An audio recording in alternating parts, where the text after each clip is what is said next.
अपने marriage home के स्वागत कक्ष में बैठी नमिता मुख्य रसोइये से शाम को होने वाले एक विवाह की दावत के बारे में बातचीत कर रही थी।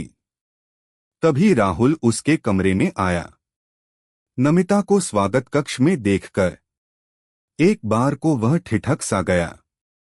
अरे नमिता, तुम यहाँ? निगाहों में ही नहीं, उसके स्वर में भी आश्चर्य था। क्यों?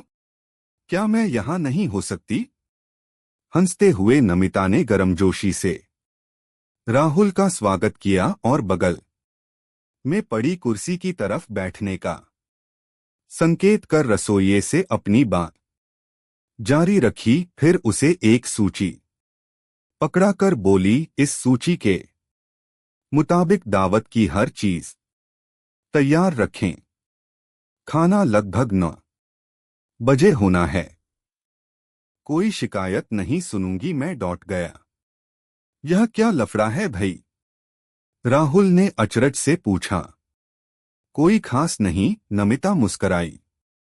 वही पुरानी मारक मुस्कान जिसका राहुल कभी दीवाना था। अपनी शादी तो सफल नहीं हो सकी राहुल, पर दूसरों की शादियों का सफल आयोजन करने लगी हूं, कहकर खुलकर हंसी नमिता। हंसते समय उसी तरह उसके गालों में पड़ने वाले गड्ढे और वैसे ही खिलखिलाने के साथ उसकी छलक उठने वाली चमकदार पनीली आंखें। कुछ भी तो नहीं बदला है नमिता में। आजकल कहाँ है महाशय? राहुल को पता था नमिता का पति एक गैर जिम्मेदार व भगोड़ा किस्म का व्यक्ति निकला, जिसने शादी के बाद जीवन की किसी भी जिम्मेदारी को ठीक से कभी निभाने की कोशिश नहीं की। किसी तरह बिगड़ैल बैल को गाड़ी के जुए के नीचे रखने में सफल हो गई हूं राहुल, वह सगर्व बोली। आजकल हमारे इस मैरिज होम का बाहरी काम वही देखते हैं। आदतों में भी कुछ बदलाव आए हैं। आशा है अब सब ठीक हो जाएगा। लेकिन इतना आलीशान मैरिज होम तुमने बना कैसे डाला? राहुल चकित स्वर में बोला। कोई बैंक लूटा क्या तुम लोगों ने? दिल में अगर कुछ करने का हौसला हो तो पैसे लगाने वालों की कमी नहीं है राहुल, नमिता बोली। मैं जिस कंपनी में काम करती थी उसके मालिक खन्ना साहब पैसे वाले आदमी हैं। शहर में एक अच्छे मैरिज होम की जरूरत सब महसूस कर रहे थे, पर कोई आगे बढ़ने का साहस नहीं कर रहा था।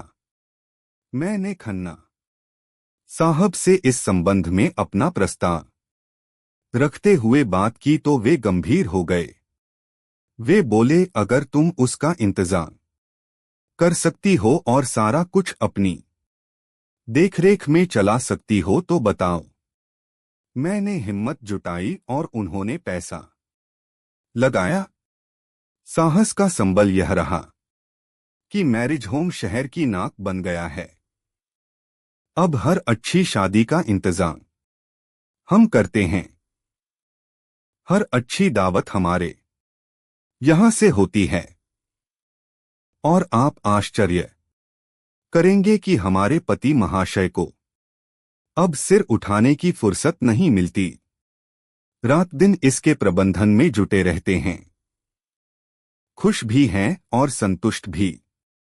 यानी आजाद पंछी को अपने पिंजड़े में कैद कर लिया तुमने राहुल। मुस्कराया। चलो अच्छा हुआ, वरना मैं परेशान रहता था तुम्हें ले कर कि तुम शादी कर के खुश नहीं रह सकी। हमारी कमियां हमें आत्महीनता के दलदल में धंसाने लगती।